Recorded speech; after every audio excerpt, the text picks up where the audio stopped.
Okay, then on our 1s and 6s, 2s and 7s, whatever that explanation sheet we were looking at earlier today, remember I said we will do in class for number 51. We did that and we did 52. I think we even did 53. Have to look. Yeah, we did 53.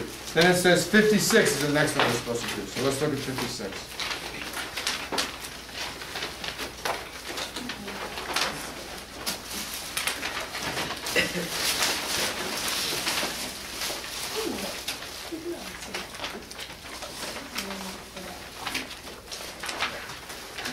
Okay, that one is a log problem. And if you remembered your rules of logarithms, you got it right. And if you didn't remember it, you missed it. But you at least guessed though, right? Because AAA always answer ACTs. So let's look at some of the rules of logarithms that you need to know. Remember I mentioned that sometimes you can't write this stuff on your math handout. You might have to write it in your notebook. Pages, remember we used 16 for our graphs, 17, 18, maybe 19 for trig, and then you have after that. So in your books, your algebra books, it usually says the log of a product is the sum of the logs. But that isn't very clear. Better would be the log of a product is the sum of the logs of the factors. Now that's very clear. Two things multiplied together, find the log of each thing, add it up, that's going to be equal to the log of the product. Log of a product is the sum of the logs of the factors. That's the things multiplied together to make the factor, right? If you remember also, there was the quotient rule. It said something like, the log of a quotient is the, remember, how did it go? Anyone remember? Subtraction. Yeah, it's subtraction, but that's not what it said. It said the log of a quotient is the difference of the logs. And you're wondering, the difference of what logs? Well, they were talking about the divisor and the dividend and all that stuff. Geez, I don't even think you remember how to do long division. Yeah? It's like, what is that, practically? And in general, as you advance in mathematics, division is presented as a fraction. So let's do that. Let's say that the log of a fraction, even your graphing calculator or display calculator does that. If you, well, some of them have a little divide symbol, but your graphing calculator, if you do 15 divided by 3 in your graphing calculator, is this what it does? In other words, it doesn't do this, does it? No, it uses a slash, supposed to be a fraction basically, right? Fraction divided line. All right. Log of a fraction is the log of the numerator, is the best way to think about it, minus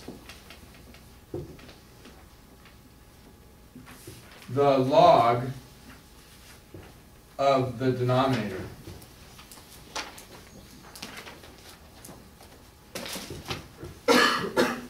Okay? Okay, and then they have the power rule.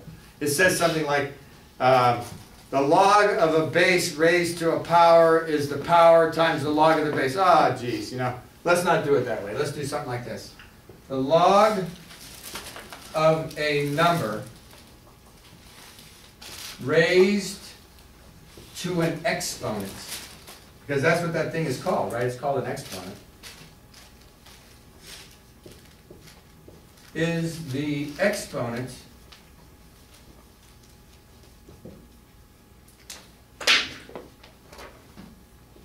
times the log of the number.